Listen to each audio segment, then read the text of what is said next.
ধরো তুমি এমন এক দুনিয়ায় থাকো যে দুনিয়ায় অলওয়েজ মারপিট কাটাকাটি হয়ে থাকে। সর্বদা সদা সবসময় তুমি নিজে ফাইট করো বা অন্যদের ফাইট করতে দেখো।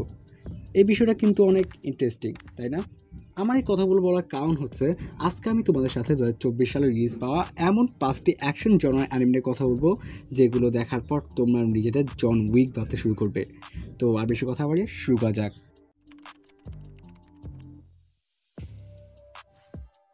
আমাদের নাম্বার 5-এ রয়েছে নিনজা কামুই। 2024 সালে আসা মোস্ট আন্ডাররেটেড অ্যানিমেগুলোর মধ্যে এটি একটি। এর আইএমডিবি রেটিং মাত্র 7.1, কিন্তু আমার মতে এটি আরও বেশি আইএমডিবি ডিজার্ভ করে। এই অ্যানিমের মূল ক্যারেক্টার হেগান, যার ফ্যামিলিকে অ্যাসোসিয়েশনের এক গ্রুপ মেরে ফেলে, আর তারপর থেকে হেগান পুরো অ্যানিমে অ্যাকশনকে একাই তছনছ করে দেয়। আমি পার্সোনালি বলতে গেলে নিনজা কামোয়ের স্টোরি থেকে অ্যানিমেশনকে বেশি বাহবা দেব, যার পুরোটাই এর অ্যাকশনের জন্য। তুমি যদি একজন অ্যাকশন অ্যানিমে জনার ফ্যান হয়ে থাকো বা লাভার হয়ে থাকো, তবে এই অ্যানিমে তোমার জন্য।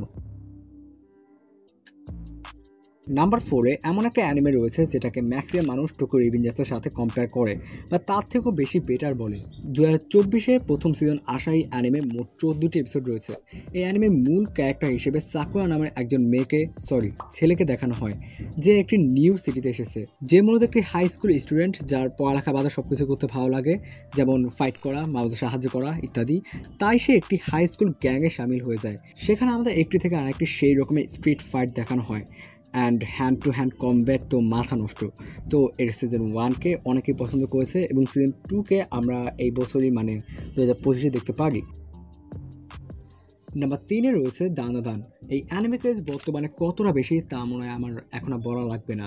এই অ্যানিমের যে মেইন ক্যারেক্টার রয়েছে ওকারো এবং আয়ামে, যেখানে ওকারোর এলিয়েন্সদের প্রতি ইন্টারেস্ট এবং অন্যদিকে আয়ামের ইন্টারেস্ট থাকে গোস্টদের প্রতি, আর তাদের বন্ডিং হয় এবং আমরা টপ লেভেলের ফাইটিং সিন এই অ্যানিমের মধ্যে দেখতে পাই। তাছাড়াও এর স্টোরি, অ্যানিমেশন, ক্যারেক্টার্স এবং ব্যাকগ্রাউন্ড মিউজিক একেবারে অন্য রকমের। দানাদানের ফাইটিং সিনগুলো বলতে গেলে একেবারে আনপ্রেডিক্টেবল, যেখানে আমরা গোস্ট এবং এলিয়েন্স এই দুই দলেরই ফাইট দেখতে পাই। নাম্বার 2-এ রয়েছে এই বছর most underrated anime kaiju number 8। আমার মনে হয় না তোমাদের মধ্যে এমন কেউ আছো যারা এখনও এই মাস্টারপিস অ্যানিমে দেখোনি। তারপরেও যদি কেউ না দেখে থাকো, তাদের জন্য এর স্টোরি শর্ট করে বলে দেই। তোমরা কি জানো, একটা অ্যাকশন অ্যানিমে দেখার সময় তখনই বেশি মজা পাই যখন অ্যানিমের মেইন ক্যারেক্টার এবং ভিলেন একই সময় শক্তিশালী হয়। কাজু নাম্বার 8-ও অনেকটা এইরকমই। অ্যানিমেতে আমরা হিবিনোকে দেখতে পাই, যে একটি ক্লিনার ডিপার্টমেন্টে কাজ করে। হিবিনোর স্বপ্ন হচ্ছে সে জাপানের ডিফেন্স ফোর্সে জয়েন হবে, যাদের কাজ হচ্ছে কাইজুদের মেরে ফেলা। এখন কাইজু বলতে বড় বড় মনস্টারদের বোঝায়, কিন্তু একটা সময় কাফকা হিবিনো নিজেই একজন কাইজুতে পরিণত হয়ে যায় এবং তার বিপরীতে পুরো ডিফেন্স ফোর্স দাঁড়িয়ে থাকে। তারপর হিবিনো কি করে তা জানার জন্য তোমাদের দেখতে হবে কাজু নাম্বার 8। তো নাম্বার 1-এ রয়েছে সোলো লেভেলিং। আমাদের মতে এটাই হচ্ছে 2024-এর সব থেকে বেস্ট অ্যাকশন অ্যানিমে, যার আইএমডিবি রেটিং হচ্ছে 8.3।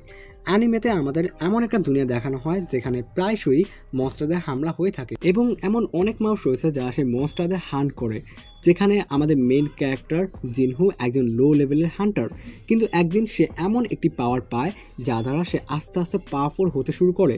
বিশ্বাস করো, এর সিজন 1-এ তোমরা যা দেখেছো তা কিছুই না। এখন এর মূল অ্যাকশন থিমগুলো এর আপকামিং সিজনগুলোতে দেখানো হবে। তো সোলো লেভেলিং সম্পর্কে যদি তোমরা আরও ডিটেলসে জানতে চাও, তাহলে তোমরা আমাদের এই ভিডিওটি দেখতে পারো, যেখানে আমরা সোলো লেভেলিংয়ের সিজন 1 নিয়ে একটু ডিটেলসে কথা বলেছি। তো বন্ধুরা, এই ছিল আমাদের আজকের ভিডিও। আর হ্যাঁ, আমাদের এই ভিডিওতে যেই অ্যানিমেগুলো নিয়ে কথা বলেছি তার লিস্ট আমরা আমাদের নিজেদের মতো করে সাজিয়েছি। তো দেখাবো অন্য কোনো ভিডিওতে। এখনকার মতো বিদায়।